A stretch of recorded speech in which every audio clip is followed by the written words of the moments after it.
G'day there guys, it's your Aussie hubby Marky, and welcome back to another episode of r/relationship advice. I do hope you enjoyed today's bloody good stories, and with that said, I want you to sit back, relax, chuck a prawn to the barbie. Let's get right into it. Cheers.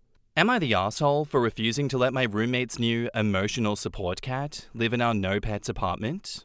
So I, 26 female, live in a 2-bedroom apartment with my roommate Lily, 27 female. When we moved in 6 months ago, we both agreed on a strict no-pets policy, which is also in our lease. I'm allergic to cats, which Lily knew about, and it's one of the reasons that we picked this place. Last week, Lily brought home a cat, saying that it's her new emotional support animal that she got from a friend.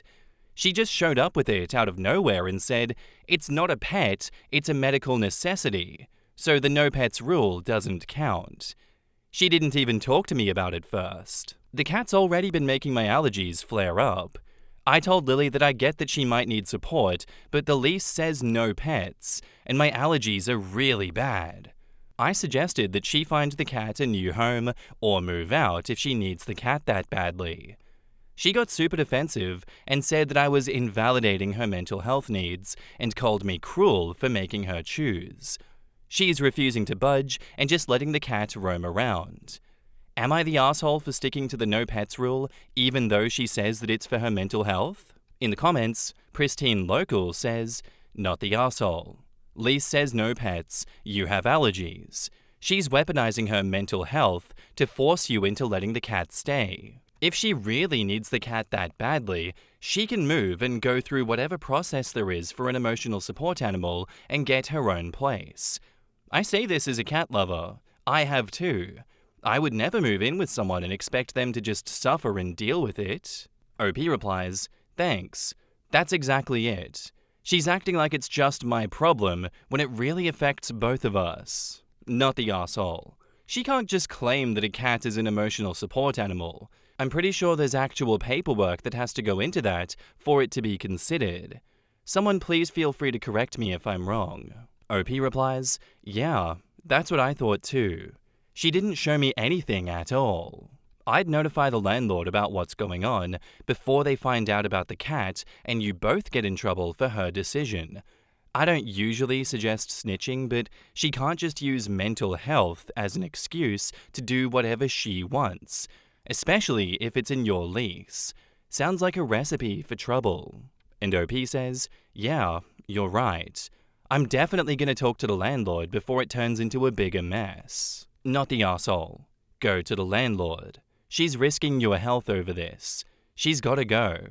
Tell the landlord that you had nothing to do with her decision to bring an animal into the house. And OP says, "Totally agree. I'm not about to get stuck with her choice, and I'm definitely going to talk to the landlord." Yeah, this is very much a boundary and health issue, not at all a compassion issue like this woman is trying to make it out to be. I don't understand why people are still trying to bullshit with the emotional support animal thing when they know damn well that there is documentation and training required with emotional support animals. People like her keep acting like it's some get-out-of-jail-free card. OP, you have a legitimate medical condition that trumps her preferences, her wants in the household. I don't care if this cat helps her emotionally. It's not okay to expose you to allergens in your own home. You're not invalidating her mental health here. You're pointing out the conflict she's creating by ignoring your agreement that she agreed to in the first place and your health needs. She should have talked to you first or found housing that allows her to have a cat. I can't wait to hear what the landlord has to say about this one. This is completely unacceptable by her. I hope she gets kicked out for this. And now, on to the update. Thanks to everyone who commented on my original post. I wanted to give an update since things have developed a bit. After I posted, I tried one more calm conversation with Lily. I told her that I wasn't trying to be mean, but my allergies had gotten so bad that I couldn't even sit on the couch without sneezing non-stop.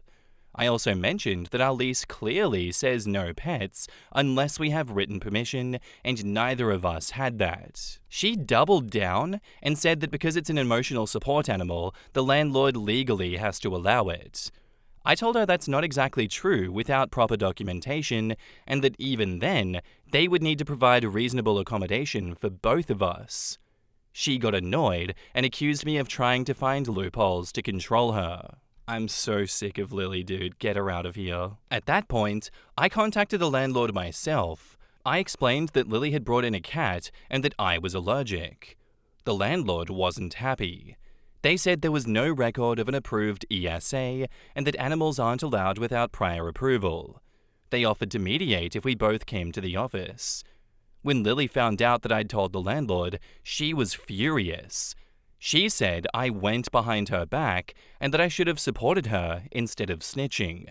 I told her that this isn't about loyalty, it's about my health and following the lease that we both signed. Long story short, the landlord gave her two options: provide valid ESA paperwork and proof of a licensed mental health professional, or remove the cat.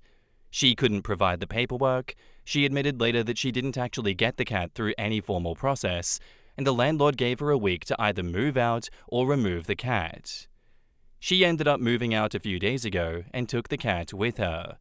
Things were tense until the end, but it's finally quiet and I can breathe again normally. I honestly feel bad that it came to this, but I also feel like I made the only decision that I could. I wasn't trying to punish her or undermine her mental health, I just physically couldn't live with the cat. So I guess everything's settled now, even if it ended awkwardly. In the comments, great ending. Happy, easy breathing. And OP says, thank you. It honestly feels amazing to walk into my apartment and not start sneezing immediately. The peace and fresh air are so underrated. Well, I'm glad to hear that you can finally breathe freely in your own space. You did the right thing. You tried to talk it out, and that didn't work. You escalated to the landlord as you had no other choice. The landlord was more than fair asking for a letter, rehoming the cat, or allowing your roommate to break her part of the lease to take the cat and leave. I assume at this point you're looking for a new roommate who absolutely doesn't want pets as well. And OP says, thank you. Yeah, I really did try to handle it calmly before involving the landlord. It just wasn't fair to keep suffering because she wouldn't respect boundaries. And yes, I'm definitely going to be extra careful when finding a new roommate. No pets will be at the top of the list this time. I love that she said you're snitching here. What other choice did you have? She's like, oh god, I can't believe you did the only thing that is normal in this situation, you goddamn snitch. Don't you understand street rules? But also I'm too pussy to give you stitches for snitching, so forget all of that. This is what you get for weaponizing your quote-unquote mental health to get what you want in a household and bully others when you know it's not good for them. I don't know why she thought anything else besides this was going to happen. Because if OP didn't snitch in this instance, someone was going to do a rental inspection and they would have found cat hair everywhere and they would ask you guys to explain and then OP would be on the hook for the cat as well. Why would OP do that to themselves? I don't think you were cruel in this story. You were responsible, OP. You set a boundary, you held it, and you did so with empathy. None of this is anything to feel guilty about. Thank you for doing the right thing by yourself. Cheers for the story and cheers for the update. Thank you. Our next post is by user AITA Wedding Troubles, and it's titled, Am I the asshole for wanting my fiance's sister out of the wedding? My fiance, 24 female, and I, 24 male, just recently got engaged, so we've started to pick out our wedding party. Yesterday, my fiancé said that she wanted her sister, 22 female, to be her maid of honor. Her sister lived with us for a while when she was going to college, which is near our apartment. Due to certain issues with her school's housing, we agreed to let her stay with us, as it would only be for a semester. I had only met her a few times before this, but she seemed nice. However, once she moved in with us, that's where things started. She would say things like, "You would look good in that," or "I wish I could find someone like you." During the few months, it divulged into her accidentally walking in on me in the shower, spilling things on me so that I have to change clothes, saying that she should be in my fiancé's shoes, and constantly making comments about my body. I told my fiancé about these things multiple times because it made me uncomfortable, but she kept dismissing me. I also brought these concerns to her sister, but she kept playing it off as a joke. Nothing changed, but luckily, she moved out once she could go back to the dorms. When my fiancé mentioned that she wanted her sister as maid of honor, I said that I'm not comfortable with that. I told her everything I've brought up before and said that her sister might try to ruin the wedding because of this huge crush, if that's even the right word, that she has on me. I also said that maybe I'd be okay with her being involved in the wedding in some other way, but I don't feel comfortable with her being that involved and so close to both of us.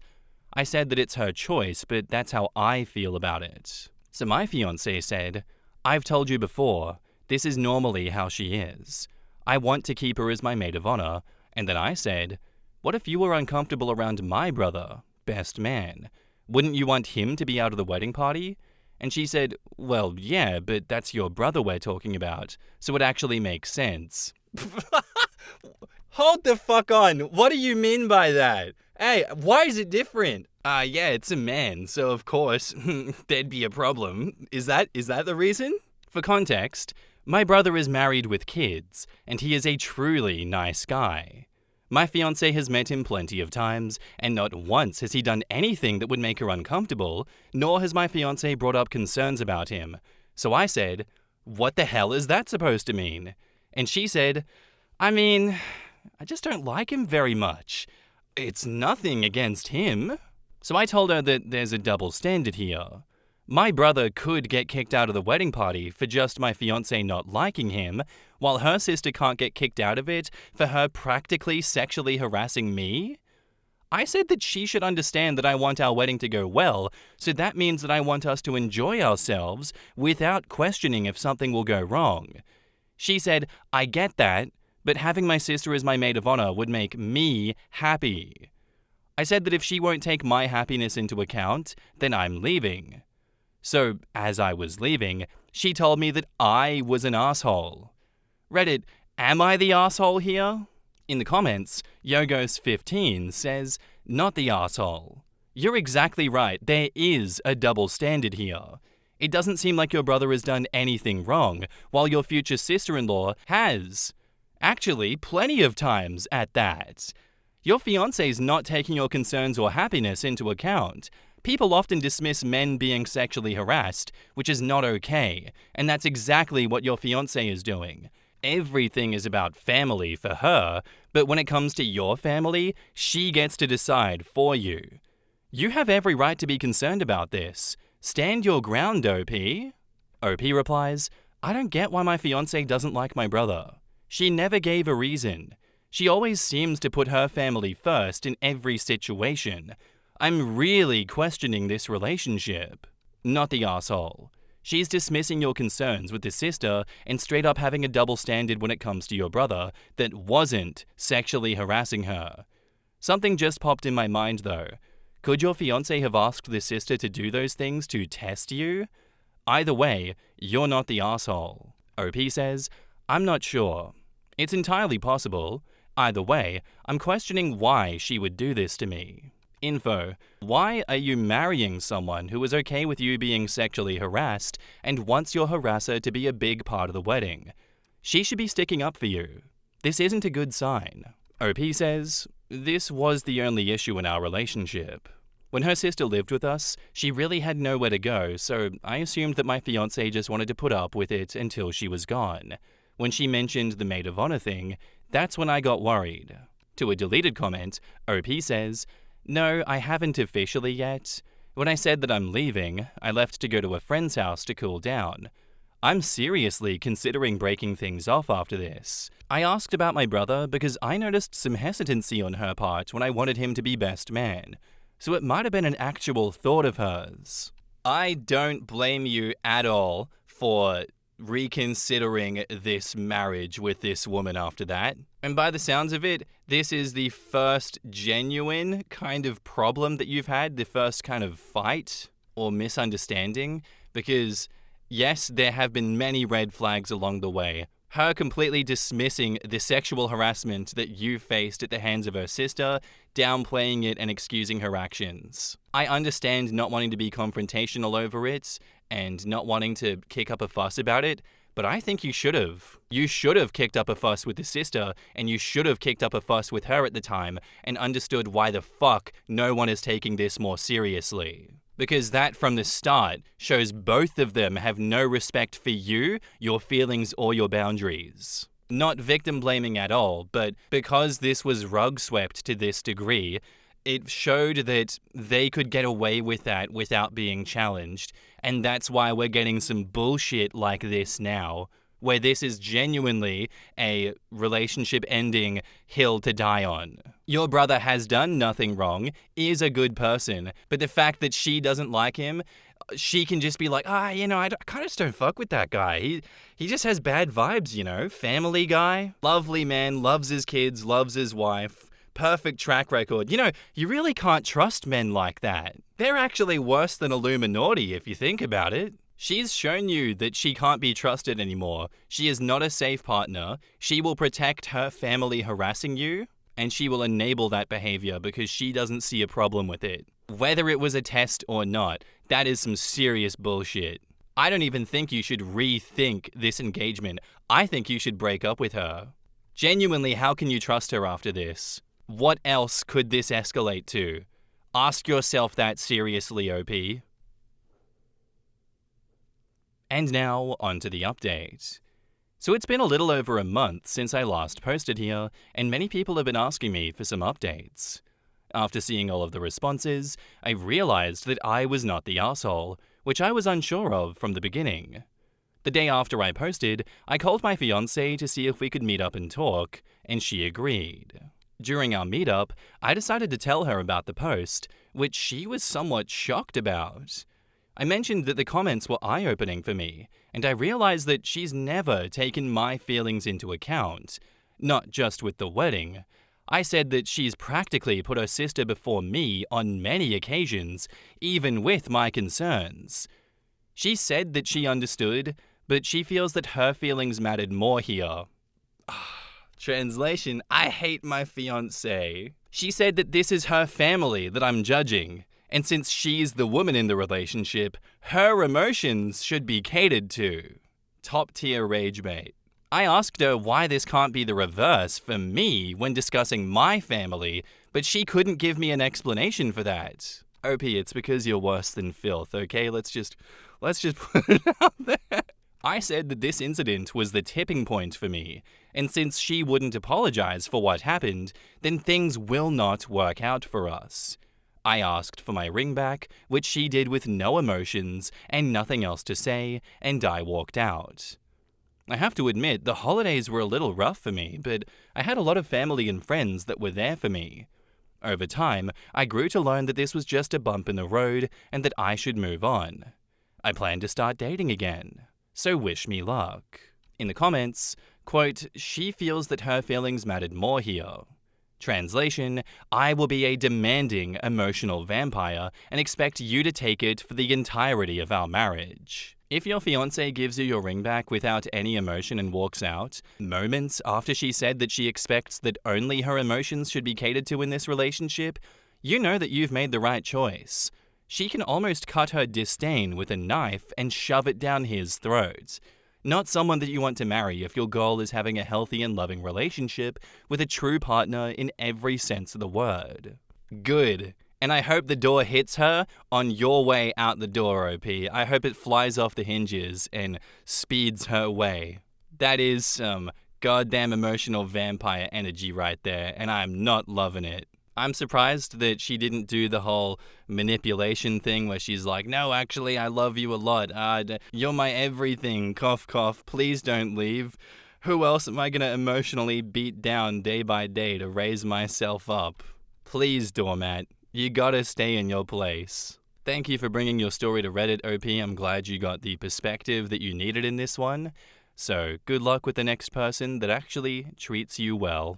Unlike that sad, pathetic excuse for a fiancé. And now, for hopefully the final update to this story. I'm sorry, guys. They keep coming back for more. This was posted almost 2 weeks ago, I know. I'm late to the party. I don't care. It's this goddamn story again. The am I the asshole here for not siding with my wife over our son's ex-girlfriend's pregnancy? I'm sure a lot of you have seen it, but there is another update. And for those that haven't seen it, I'm gonna read the TLDR so you're up to date with this shit show. So here we go. TLDR. OP's son's ex-girlfriend, both teenagers, got pregnant and she claimed that it's his. The son denies having sex with her, but he lied on multiple occasions. OP's wife didn't believe their son at all, so she called him names and is pressuring him to assume the responsibility of the baby. Because of that, her relationship with the son got strained and OP temporarily separated from her. OP isn't being too harsh with his son, and he's waiting for the baby to be born to take a DNA test. The ex-girlfriend's parents don't want to take DNA, and they got offended by it. Later, the son confesses to OP that he only had oral sex with his ex because he couldn't stay up and revealed that he is gay. And then we had that last update where he said he was lying about being gay, and then they went to a hotel together to talk this one out. And it just proved that he was a pathological liar. And a lot of you guys in the comments were like, oh, I called it. I knew this. Okay, great Oracle of Delphi. Not everyone has magical foresight powers. A lot of us just believe this son at his word because he's funny and crazy and unhinged. Anyway, here is the quote-unquote last update, apparently. So my son came home on Monday evening and had a run-in with his mother immediately. Same language, apparently. I was at work, he went to his friend's house. Later that evening, my wife and I got a few messages. My son was back on social media and had come out with his boyfriend, quote-unquote. Wednesday, her parents got the DNA results. They had agreed to not open the email without us. My son hugged his ex and they were acting very close. Very friendly. It annoyed me so much seeing them that close, and I couldn't explain why. Turns out, he is not the father. Jerry, Jerry, Jerry. Picturing her just breaking down, crying, running backstage, camera crew running after her while she's like, get away from me, no, I can't believe it. He's breakdancing, doing the robot on stage. He said to his mum that every parent was a parent apart from her. He said he could have done something stupid. It was a more graphic description, but related to a permanent end of his life, and she would not give a shit. She would probably cheer it. Questions turned to who the real father is. My son said that the baby is gone, so the actual father does not matter. I had to stand between my son and her dad. I told my son to leave, and he took his ex with him. I went home, and they were together on the couch, cuddled up. I was fucking angry. So angry. I spoke to him privately, and he went back to his old story. He didn't fuck her, he couldn't get up, etc. He said the abortion was the right thing to do for reasons. Apparently, it was her idea. She got 2 doctor signatures or something to get the procedure before he got involved. I don't know. She admitted it to me, as did their texts, over the past nearly 2 weeks. She seemed to ask for his help in exchange for the DNA test. That was obviously the reason for their getaway. She went home. No idea what that's going to be like for her. Poor girl. He's insistent he won't speak to his mum. I could talk about he said, she said and give a lot more detail, but I'm fucking drained from it. I don't even think it's even registered. I've booked a holiday, and I need a break from it all. I'll be seeing you on that gaycation, OP, don't you worry. So in the comments, responding to someone asking about the son going back to his ex and if he lied about being gay, OP says, he's dating a lad. It's on his socials. He still seems pretty friendly with his ex-girlfriend, but not together. He says he loves her, but couldn't love her. What in the goddamn chicanery? About OP's wife's reaction to the DNA results? Hearing the results, she started crying. When he mentioned that she would cheer him on, ending himself, she said that she wouldn't, and she didn't know that he was feeling that way. He said she didn't want to know because she didn't even care to ask. She's attempted to talk to him, but he will not listen to her. I love my wife. We will be fine. Hopefully. About the ex-girlfriend's parents being anti-abortion. From what I get, they are anti-abortion. Abortion is a complicated topic for my wife too, but perhaps not anti-abortion. Selfishly on the abortion part, I'm glad he didn't tell me. If I had known, I'd have to decide what to do with that info.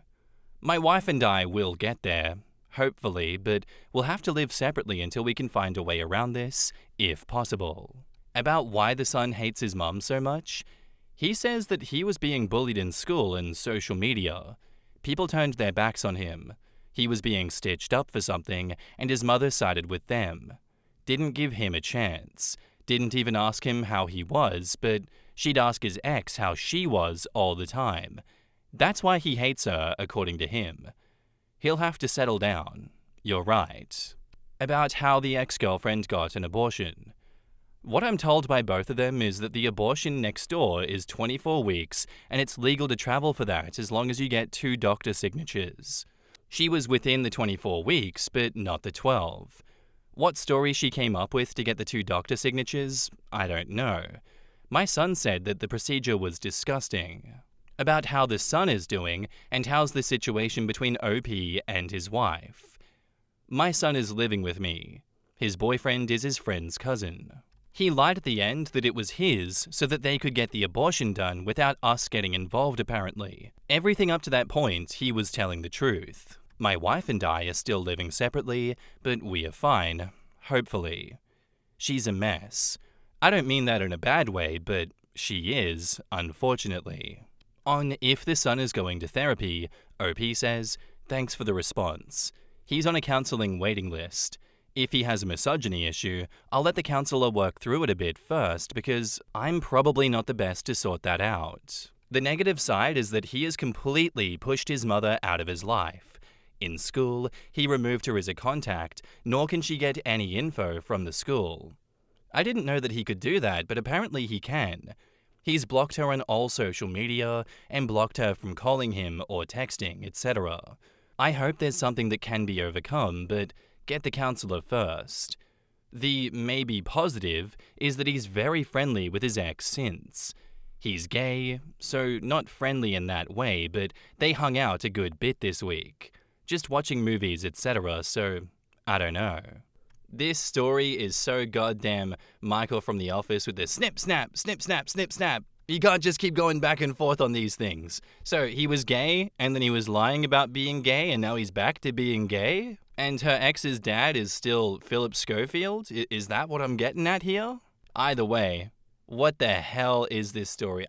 If there is another update on this one, I don't know if I'm going to cover it because this is wearing me out. I just have to assume that every time we're told something, it's going to be the opposite the next update. Why? Why do people have to exist like this? Is it not just less exhausting to be normal and operate in a normal way where you're not just running everyone through circles all the time and just doing bullshit like this? Thank you, OP, for constantly coming back and updating us on this situation, but I think it's time to put the keyboard down and go deal with this yourself. Give it some time, please, buddy. I'm begging you. Thanks for the story and thank you for the saga of updates.